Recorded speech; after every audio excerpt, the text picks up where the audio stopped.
Welcome everyone to the February surveillance session of the VLC Outbreak 101, Part 2, Hepatitis B and C, made possible in partnership with the CDC's Division of Viral Hepatitis. My name is Dr. Isabella Chuga. I use she, aya pronouns, and I am a senior manager here at NASDAQ.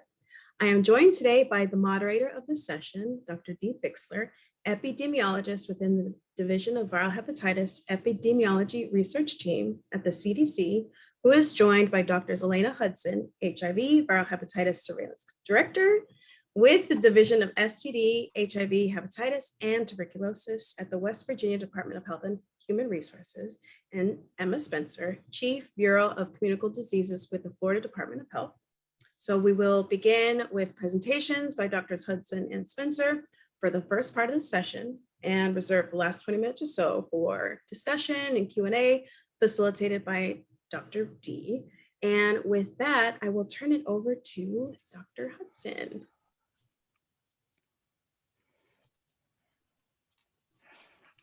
Great. Hello, everyone. Thank you, NASDAQ, for having me here today. If you can't see my slides, please someone interrupt me before I go too far. I am an epidemiologist with West Virginia Department of Health and Human Resources, and I'm actually not presenting on a viral hepatitis outbreak, but I'm presenting on how our hepatitis program provided support during an HIV outbreak. So first, I want to provide a quick overview of viral hepatitis and HIV in our state. So over the past few years, West Virginia has experienced high rates of both hepatitis B and hepatitis C. In fact, in 2019, West Virginia had the second highest rate of both of these in the nation. And this, as you probably could guess, was largely a result of increased drug use in our state. Also, during the same time period, 2018 to 2019, we also reported large outbreaks of hepatitis A, and this was also primarily observed among individuals who use drugs, among individuals who were unstably housed, those who had reported recently being incarcerated, and also individuals who were co-infected with hepatitis C. Now, in terms of HIV, West Virginia historically reported pretty low rates. However, in 2019, West Virginia reported the state's first HIV outbreak in persons who inject drugs, and this was in Cabell County, West Virginia. Not too long afterwards, a second HIV outbreak among persons who injected drugs was identified just a few counties over in Kanawha County, and it's this particular outbreak that I'm going to talk about. So both of these counties in West Virginia that experienced these HIV outbreaks have really been disproportionately affected by the opioid crisis.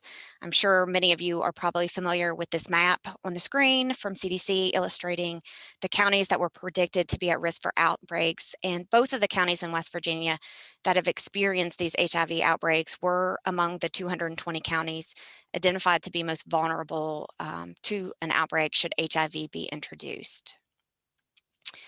So this slide is showing our current epidemic curve for the outbreak, and during January 1st of 2019 to mid-January of this year, there were a total of 94 new HIV diagnoses in Kanawha County among individuals with infection associated with injection drug use.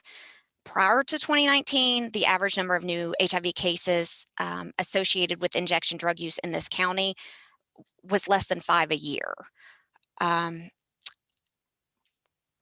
An HIV outbreak case was first defined as a confirmed diagnosis of HIV on or after January 1st. The person had to live in Kanawha County at the time of diagnosis or report being homeless in this county during the time of diagnosis. And they also had to report that injection drug use was a risk behavior. So many of these individuals that have been affected are between the ages of 20 to 39. Most are non-Hispanic white. Around half had reported experiencing unstable housing during the year prior to diagnosis, and about a third reported a history of incarceration. In May of 2021, West Virginia did reach out to CDC for technical assistance with this outbreak through an EpiAid. And as part of the EpiAid, there were 3 main objectives undertaken. there was a rapid assessment of people who inject drugs, so interviews with those individuals as well as certain stakeholders to try to identify factors that are facilitating the transmission, and also to try to identify any barriers about getting these individuals into the care they need. The second objective was to review DIS interviews, partner service interviews, as well as testing activities to try to understand behaviors and social networks. And the third objective was to try and identify potential missed opportunities. And this last objective was the part that hepatitis program staff in our state played a role in. So as part of this missed opportunity objective, the team reviewed medical records and surveillance data to try to understand healthcare utilization and service delivery among individuals with HIV that were part of this outbreak. And as part of this objective, we also conducted an ancillary analysis. And this was to explore any patterns of hepatitis co-infection that may exist, and the timing of those infections in relation to the HIV diagnosis. So first, we had to set an inclusion criteria. So this inclusion criteria was defined, and for the most part, it really included the outbreak cases that were diagnosed through the middle of June, which is when we were actually sitting down to review the data with CDC.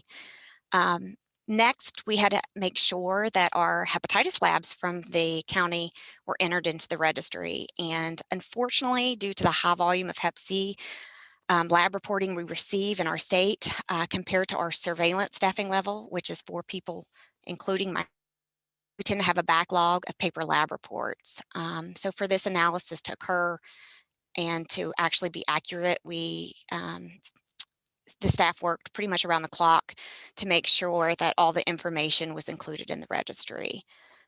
The next step was that we cross-matched the HIV database with the viral hepatitis and immunization registries to identify HIV outbreak cases that had a laboratory test indicating a current or past hepatitis C, hepatitis B, or hepatitis A virus infection. And we also wanted to assess individuals' hepatitis immunization status, to also look for missed opportunities there. So we had access to medical records from a local hospital as well as a community clinic that saw these individuals on a regular basis. And so we reviewed their medical records to look for any missing information. Once the public health and medical record data were reviewed, we abstracted the information, and then we entered it into a de-identified REDCap database, and this is housed by CDC and was used for analysis. So briefly, what we found was that 94% of individuals that were part of this HIV outbreak were also seropositive for hepatitis C virus infection. For more than 80% of those that were co-infected, the hepatitis C diagnosis actually preceded that HIV diagnosis, and this was by about a median of almost 4 years. We did observe a history of hepatitis A virus infection and hepatitis B virus infection among the outbreak cases. This was much less common, and it was found exclusively among those individuals that also had evidence of a hepatitis C virus infection.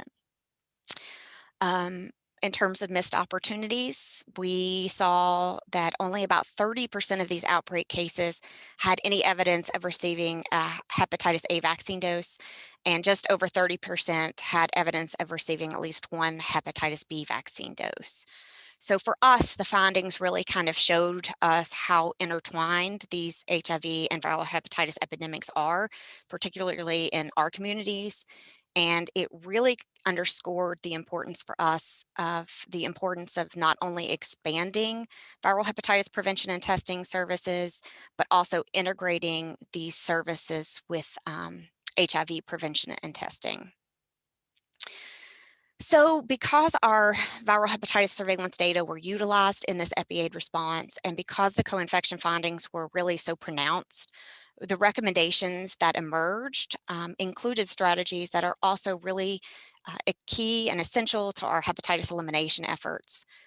There were numerous recommendations in the full report, and I believe we may have shared that link. If not, I would be happy to share it with anyone.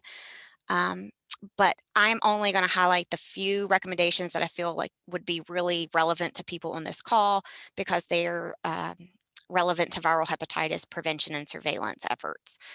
So some of these recommendations include improving access to HIV, hepatitis C, substance use, and mental health services through the co-location of these services. So sometimes we refer to as one-stop shopping. And this also includes linking people to preventive services like hepatitis A and hepatitis B vaccinations. Because a large number of individuals in this outbreak that were newly diagnosed with HIV had accessed their healthcare in an emergency department and had also mentioned a history of incarceration. Another recommendation that was made was to try to increase HIV and hepatitis C testing at these high impact settings. So opt-out testing in correctional facilities. Another recommendation was to utilize existing health data to better characterize the size of the population that may be at risk for acquiring a bloodborne infection. And then also to identify areas within our state that may be at highest risk for outbreaks of these type of infections. And so this piece of information or this recommendation to address it, we are working really close with our state Medicaid office and with the CDC Division of HIV AIDS Prevention, and are trying to see if this can be determined from claims data. It was also recommended that we develop and implement an outbreak response structure, like a formalized structure where we had clear roles, where we were in constant communication with one another, that included staff within the health department as well as the community partners responding outside of the health department. And the point of this was not only to strengthen the collaborations and communications, but also it gave us a way to measure our progress and make sure we're meeting our targets. So based on this last CDC recommendation, we did escalate our response and we instituted an incident command structure. This structure, the organizational structure is shown on this slide. The HIV and hepatitis epidemiologist serve on the surveillance and epidemiology branch, and this branch carries out routine surveillance activities, but we're also regularly assessing the co-infection rates in this population, monitoring the epidemic curve, and then also looking for any changes that may be occurring in the outbreak. This branch also prepares an outbreak summary report twice a month, and then we conduct an HIV time space analysis every other week to see if other areas of the state are starting to see increases. West Virginia was really fortunate. We were funded for component 3 of the integrated viral hepatitis surveillance and prevention funding mechanism. And through this award, we fund a vulnerable populations manager, and he also serves on the incident command structure in the community health services branch. And he is working with correctional settings to try to help them be able to implement opt-out HIV and hepatitis C virus testing in these facilities. We meet every other week, and this is where we provide each other with oral and written updates of what has happened in the past 2 weeks, and then we plan what we intend to accomplish in the next 2 weeks. We hope to include a similar organizational structure in our viral hepatitis outbreak response plan, which I'm sure everyone knows is one of the required outputs of our CDC funding, and which we have not developed yet, but are in the process of. And our goal is that should we have an event of or a future outbreak of hepatitis, we would be able to rapidly respond and hopefully efficiently respond to prevent further spread. So I am sure everyone on this call knows or can imagine the challenges that are associated with responding to an outbreak with limited resources. And so I'm not spending time complaining about those issues, but I do want to talk about the number of opportunities that have happened here in West Virginia as a result of being involved in this outbreak response with our HIV partners. It has been extremely time consuming, but we have learned a lot and we're still learning a lot from this response. And I truly believe that the lessons that we've learned will change the way we operate in the future so that we can respond better from here on out. So first, we integrated our HIV and viral hepatitis surveillance at the State Health Department. We were previously in different divisions. A few months ago, we joined as a single unit. We share staff. The hepatitis surveillance team has access now to DIS to help with hepatitis B cases that are lost to follow-up. We are in the process of hiring an epidemiologist that will be funded by both HIV and viral hepatitis to help lead these kind of response efforts, help create our response plans, and help identify ways we can look for earlier identification of potential outbreaks. And our hope is that we will be able to respond much more efficiently in the event of another outbreak. We now have increased data sharing. So hepatitis and HIV staff now both have access to both surveillance systems. We meet weekly. We're also working to set up standing meetings with our STD program to form kind of a cluster identification group. Historically, we have all worked and prepared our data in silos. To estimate the size of our population at risk of an outbreak, we forged a really strong relationship with Medicaid and a state university as well as CDC to see if we can estimate this type of data through claims data. This response has resulted in new and wonderful partnerships. So in addition of HIV, STD, and Medicaid partners, this response structure has really intensified collaborations with our community partners, with corrections, with healthcare facilities, and it's also strengthened our relationship with our federal partners at CDC. This response, because it revealed how connected HIV and hepatitis C are, in the past couple of months, we have decided to develop a joint HIV and hepatitis C state elimination plan, which I am really happy to say is currently underway. We believe to eliminate either of these in our state, we're going to have a coordinated effort and we're going to need to share our resources. And finally, by participating in this response, particularly one that is part of a CDC EpiAid, it gives you an opportunity to contribute to scientific literature, such as manuscripts and posters. And not only does it advance knowledge in our field and get information out to the other states who may be going through similar experiences, I think it also really puts that spotlight on the importance of addressing viral hepatitis, which, as we all know, is sometimes neglected. And so I thank you all so much for your efforts and for listening to my story. And with that, I'm going to go ahead and hand it over so we can hear about Florida's experience.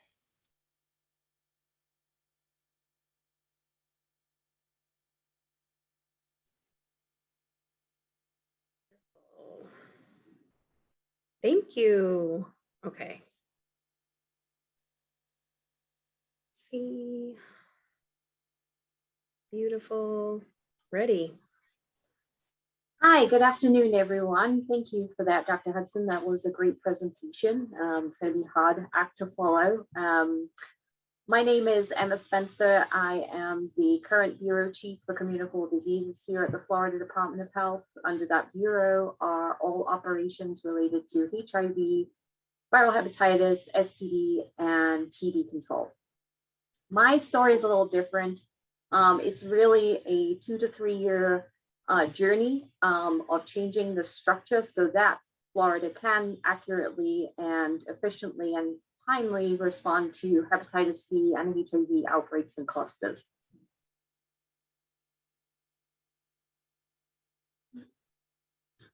So I'm going to start off with a story about Miami-Dade County. Miami-Dade is a southern county located in Florida. You can see that in the orange on the map there. Florida has 67 counties, and Miami-Dade is one of the largest. It has an estimated population of just under 3 million people out of a state population of just under 22 million people.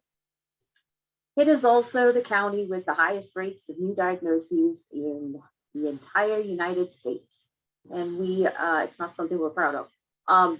But we are actively working to address that. And there have been a lot of changes over the past few years, and we've even seen decreases in Miami-Dade. Miami-Dade is one of the 7 ending the HIV epidemic counties that are part of the EHE initiative that came out in 2019. We received extra funding from CDC to address HIV in those 7 counties. The rates of acute hepatitis C are fairly low compared to chronic C. As you can see, it's 1.6 per 100,000 population versus 46.7 per 100,000 for chronic C. The state rate, just for everyone's reference, for acute is 3.8 per 100,000 for the entire state, and 93.7 per 100,000 for chronic C for Florida. So at the time of this investigation, Miami-Dade had the only legal syringe service program that was operating in that area. So in 2018, the acute hepatitis C cases in Miami-Dade were pretty low. There were 63 acute cases reported. Of those, the investigation and interviewed were pretty low. We had 54% were actually investigated, which requires us to obtain medical record information following the receipt of the electronic laboratory reports for acute hepatitis C. And of those, only 9% were actually interviewed. We have an extended data questionnaire to ask about risk information and other demographics and exposure criteria for acute hepatitis C. And we only get those if we interview the individual. So you can see that was pretty low. During this time, Miami-Dade actually had a National HIV Behavioral Surveillance Site. That's a little red triangle on the map. And during this time in 2018, we were in the injection drug use phase, and we were doing our interviews around the same time. So I bring up NHBS because NHBS is a behavioral surveillance system that has been in Miami for a very long time. And we started sampling persons who inject drugs in Miami-Dade from August 15 to December 15th of 2018. And we were separately funded to also do hepatitis C testing amongst that population. And what we identified was that there was 57% overall with a reactive hepatitis C, and that includes the acute diagnoses. We also sent off the samples to CDC to do positive RNA NATs, to do the RNA NATs for us, since we have confidential reporting here in the state. And we were able to identify an 18% positivity rate for that population. And as you can see, when I previously mentioned how many acute diagnoses were had before for Miami-Dade County, at the same time in 2018, it was only 63 acute cases that were reported. But during this short time period, we identified 89 in this cohort. And this was out of 506 individuals who participated in the NHBS survey. So this is just a breakdown of those individuals who had an acute confirmatory hepatitis C result. We interviewed 506 individuals, 89 of those were determined to be acute. And of the 9 acute HCV cases, of the 89, 9 of those had a reactive HIV result. The breakdown is fairly what we'd expect for the Miami-Dade area, which has a high population of Hispanic Latinos compared to other races, and also compared to the rest of the state. So we identified 39% who were Hispanic, and 36% were Black, and 21% were white. Of those, 88% were male. And at the time of the interview, we did see an increase in the age of these individuals, with the greatest age range being 50 plus.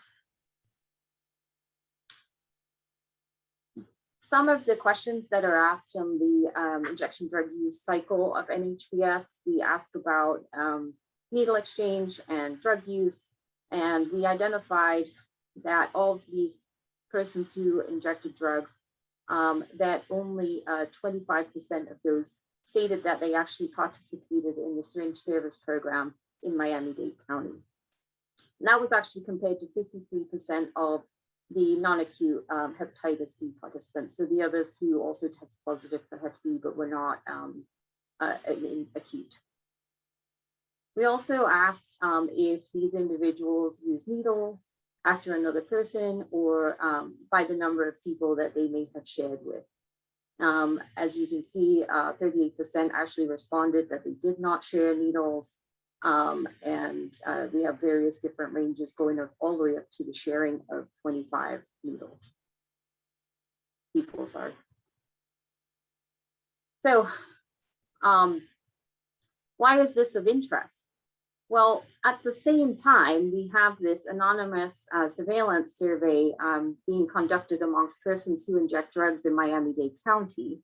When we were alerted by the only syringe service program in Miami at the time, that's called the Idea Exchange in Miami-Dade, and they stated that they had noticed, they had implemented routine screening back in February of 2018, and they noticed that individuals had previously tested negative, were now testing positive with the rapid screening.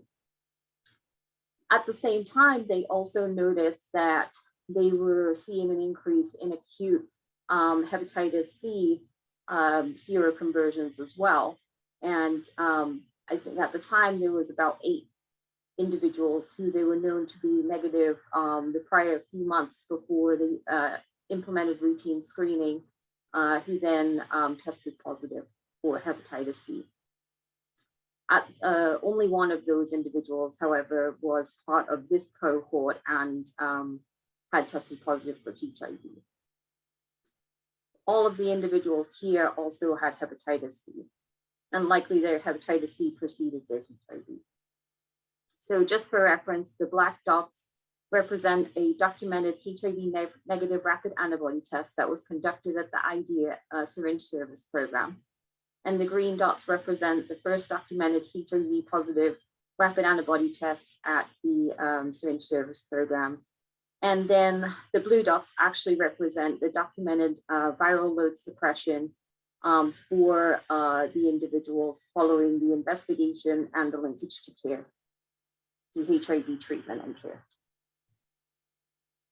When we first started working with the syringe service program, they had stated that all of the individuals knew each other, that they were potentially sharing needles, and that they were concerned that this could be the start of an outbreak.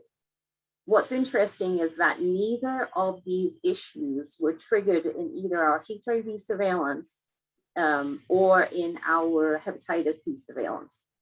And it really was due to the fact that we had a close connection with the syringe service program, that the provider felt comfortable enough to reach out to the health department to say, hey, I have an issue. Can you look into this, please?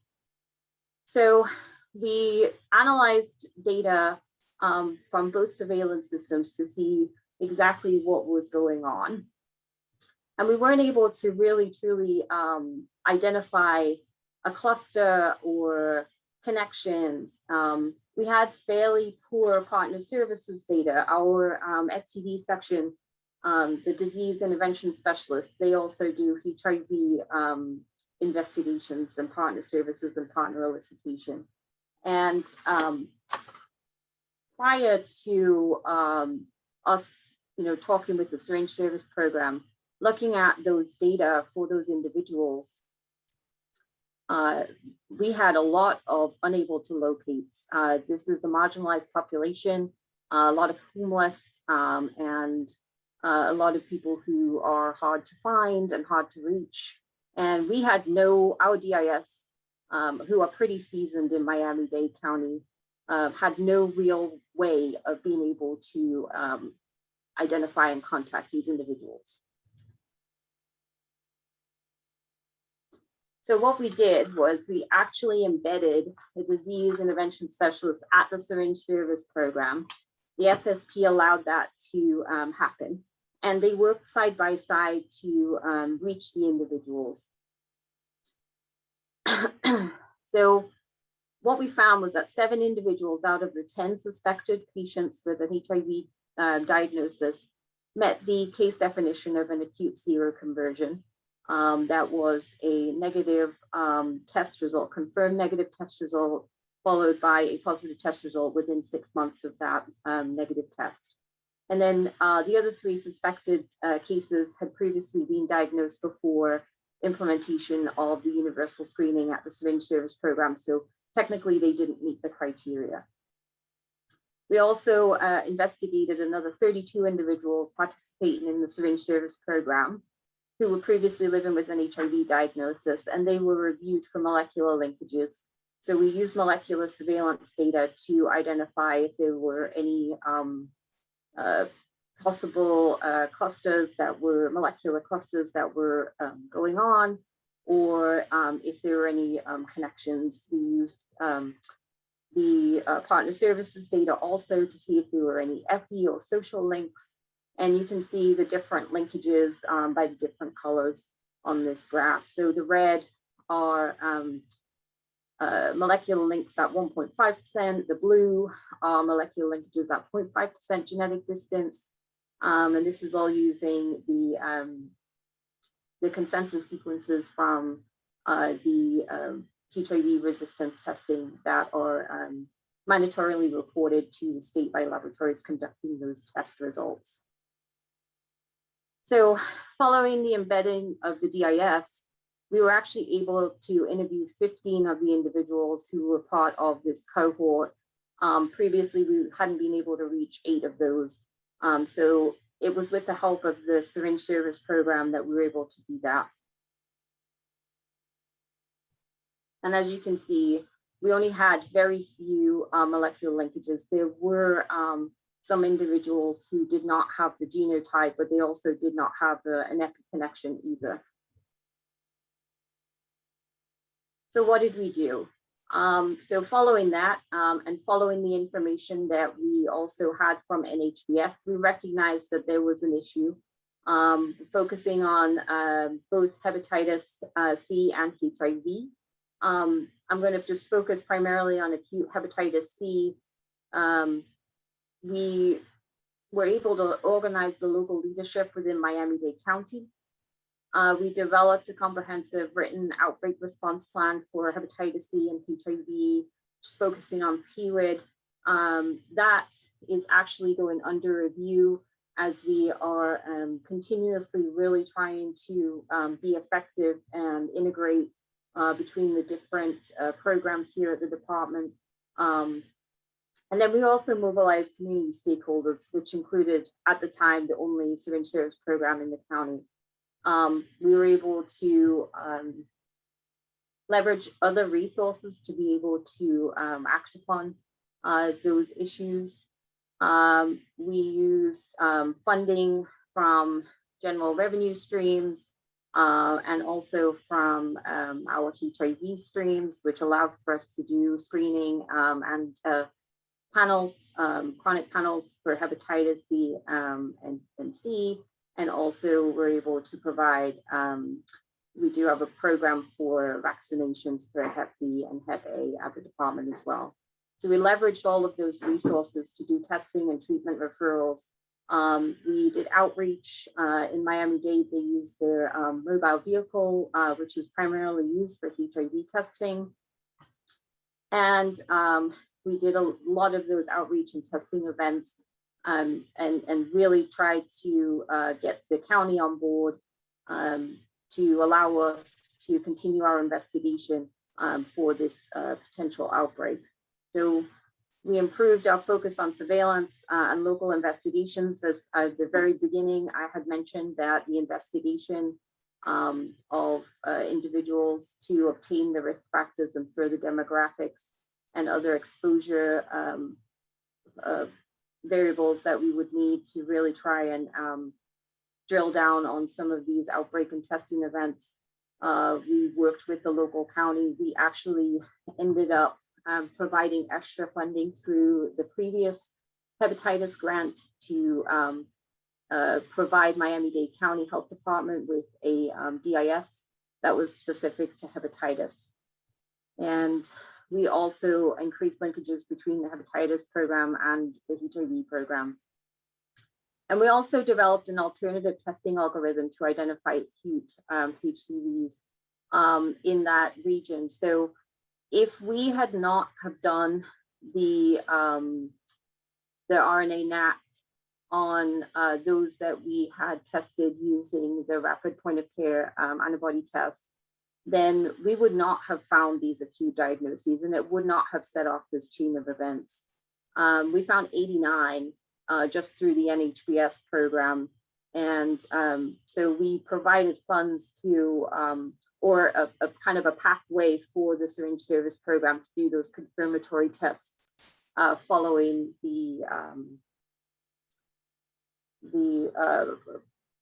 doing the rapid testing. So this is just kind of the algorithm. I won't go through it. You'll have the slides to kind of take a look at that. This helps us to identify those individuals who, may test negative with a rapid test and when unknown to be injecting drugs. So that all accumulated in a paper, which is also included as a link that you can read a little bit more information about the investigation, the kinds of data we used and the analyses we used. And the outcome of that is really that we improved our communication with our external partners, that we were really able to build strong relationships, so much so that the use of the different wraparound services that Dr. Tukes and his team were able to provide to the individuals, since over 70% of those individuals, after they've been diagnosed with HIV, were able to be linked to care and virally suppressed within 70 days of their diagnosis. Also linking individuals to hepatitis C treatment. He was able to provide a lot of those services, and then a lot of the other services like vaccines and other testing and wound care. Those were in collaboration with his team, the University of Miami Medical School and the Miami-Dade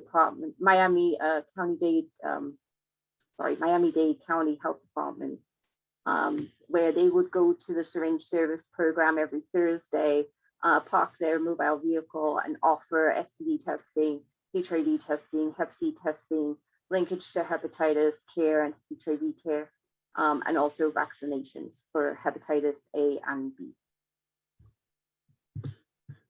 So, like I said, this has been a 2.5, 3-year journey of mine personally and of my teams.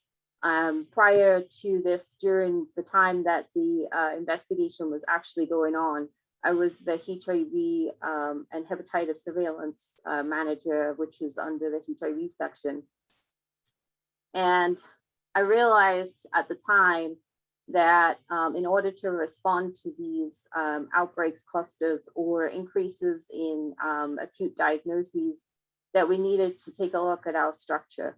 So 2 years ago, when I became bureau chief, I set out on a mission to kind of change the structure. So when I first got in, this is the structure. We had the TB control section, the HIV AIDS section, which housed the HIV hepatitis surveillance, which also included molecular. And then we also had the STD and viral hepatitis section, which housed the viral hepatitis prevention program. Now, this is a new section that I created that will hopefully help us to leverage a lot of resources. Dr. Hudson made mention about using other funding sources.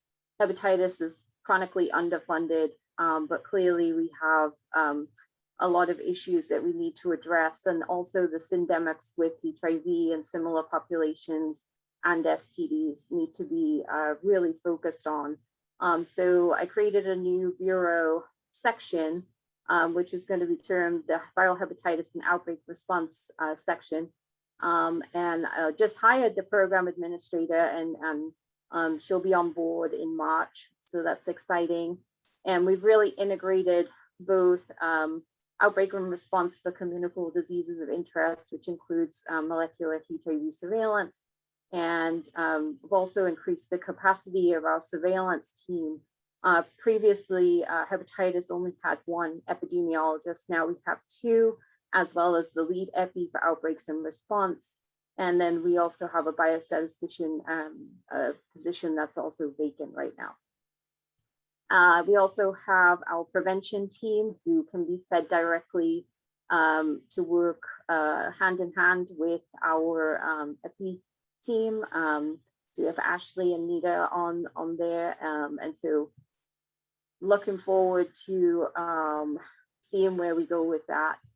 And then some other good news is that when we first started this, Florida had one syringe service program in Miami. Since that time, laws have passed, and the law passed in the summer of 2019 to allow a syringe service program in a county following a passing of a county ordinance by county commissions.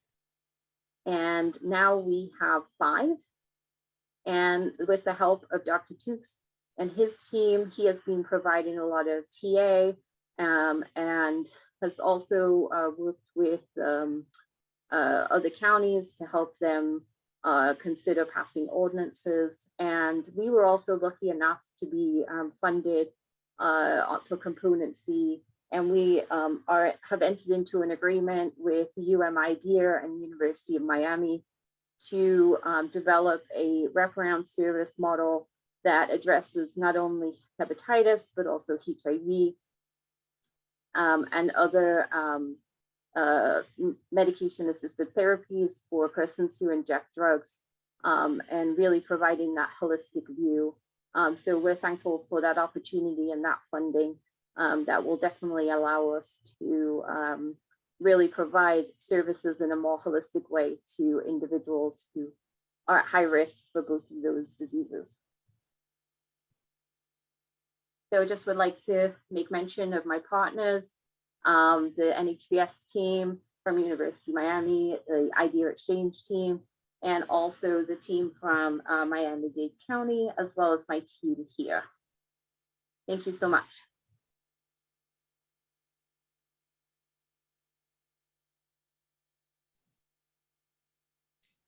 Thanks to both of you for such great presentations. We have some really interesting questions in the chat that I'm going to ask both of you to take a crack at. And then I also put some information on the chat in the chat that'll address one of the points that, or will partially address one of the points that somebody brought up. So Ann Thomas and Laura Graff both had questions about methods that you use for outbreak detection. And specifically, they were talking about time-space monitoring or spatiotemporal analysis. So how were these?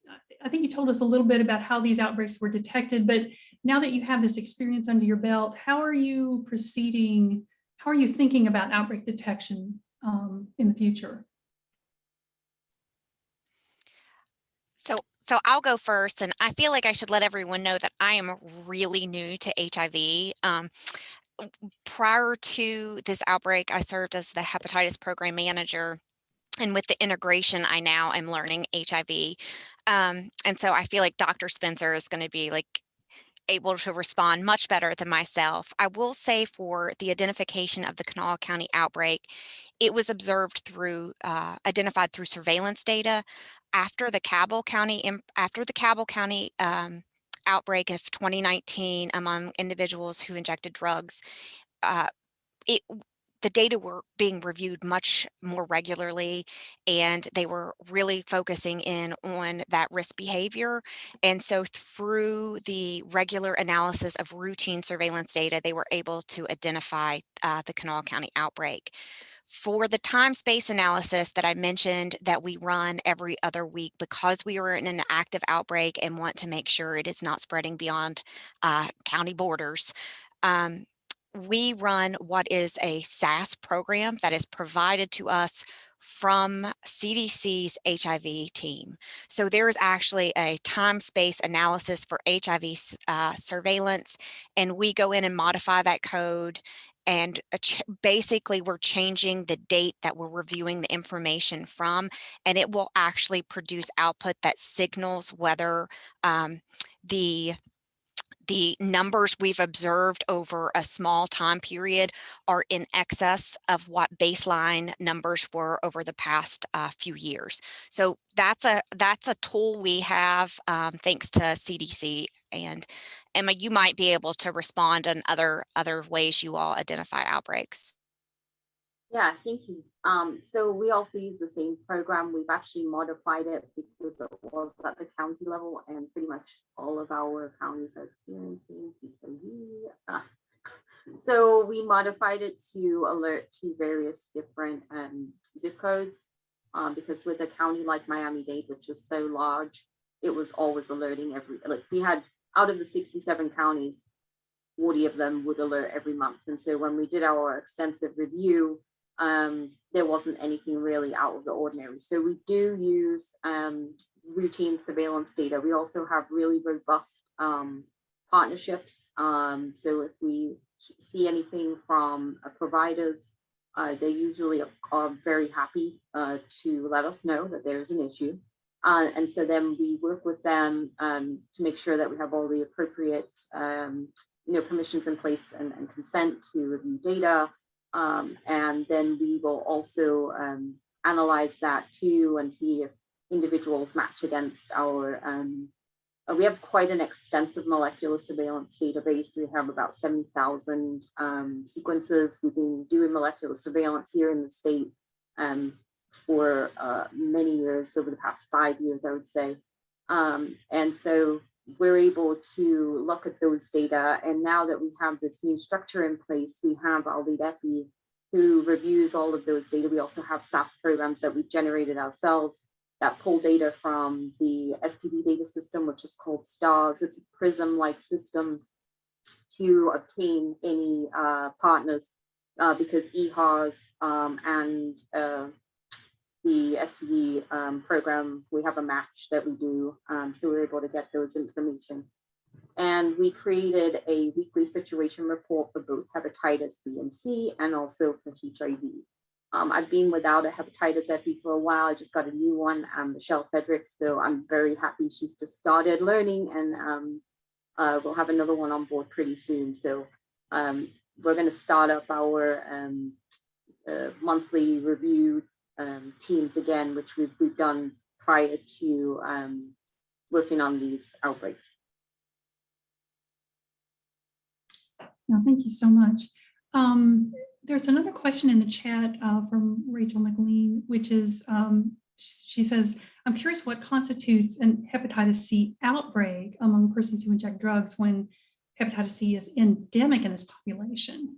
In her comment, it seems like anchoring to HIV makes more sense. Yeah, definitely. This is a very challenging question. It's a great question. We don't have a great answer. I did put in the chat, it's a question I'm very interested in. I did put in the chat a bunch of links to ways that people have detected outbreaks of hepatitis C and hepatitis B in the past. And so if you look in the chat, you'll find those. It's basically one of 4 methods. One of the methods is scrutinizing HIV outbreaks, because you typically will find hepatitis C co-infection in those outbreaks. So and so you've had 2 really excellent examples of folks doing that. Another way that people identify these outbreaks is usually at the level of the field investigator, the astute DIS investigator, the astute public health nurse, or Emma mentioned the astute clinician, noting that there's a cluster that's a little bit unusual that has some epilinks. So some examples of that are maybe an epilink to a PWID network, an epilink to a corrections network, an epilink to an MSM network. So those are examples. The other way that people have identified outbreaks is by increase in incidence in person, place, and time. And then the third way is people are also experimenting with some novel methods, looking at GIS hotspot analysis, looking at quasi-species analysis. Those novel methods are, we don't have a lot of experience with them yet. Time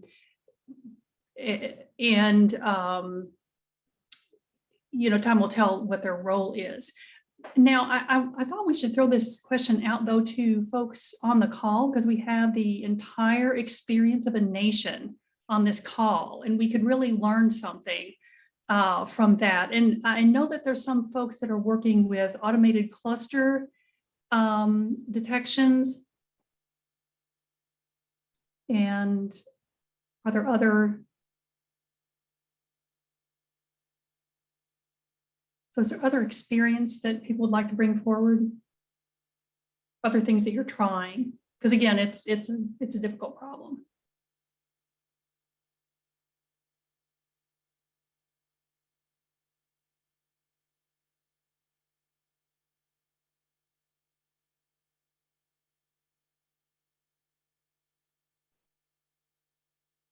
Yeah, you can raise your hand or submit in the chat.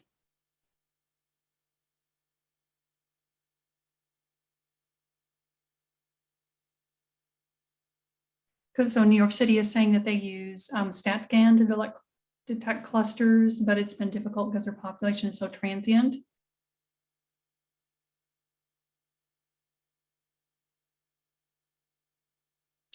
It's a difficult problem, and there aren't easy answers. Nobody has an easy answer to this, but I think we have 2 really good examples of very good investigations. Some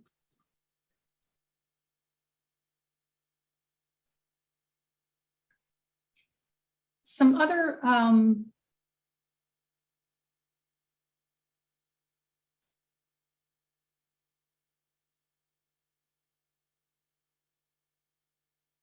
questions. I'm just for the general audience. What has people's experience been collaborating with your syndemic surveillance partners, such as HIV or overdose?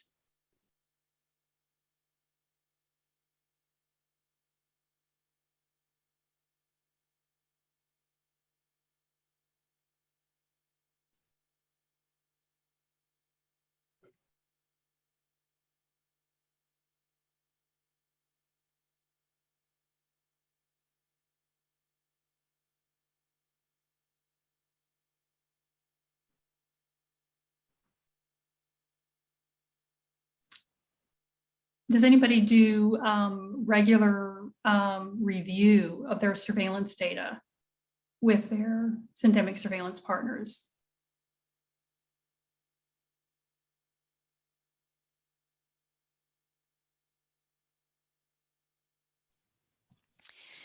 We're just starting it. I wish we'd been doing it for years, but we have just started it. And are learning, and then we share our information with our prevention partners, especially if we see a certain county has, multiple issues arising. And And so we don't have a formal process. We're just learning, but we hope that we develop something that is useful, especially to our prevention partners for outreach efforts. So if anybody else does, that'd be great to see templates or additional ideas.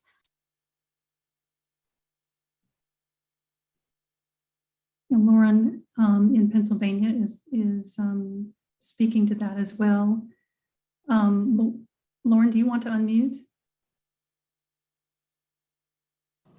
Sure, Heidi.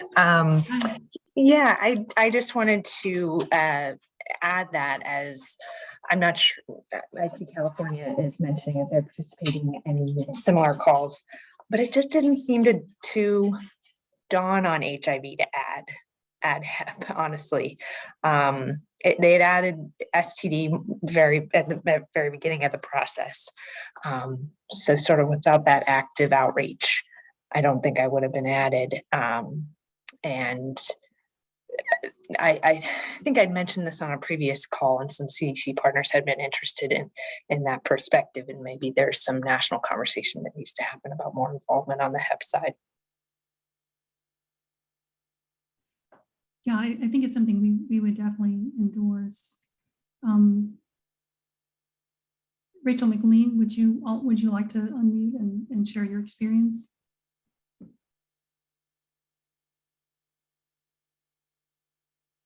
Sure.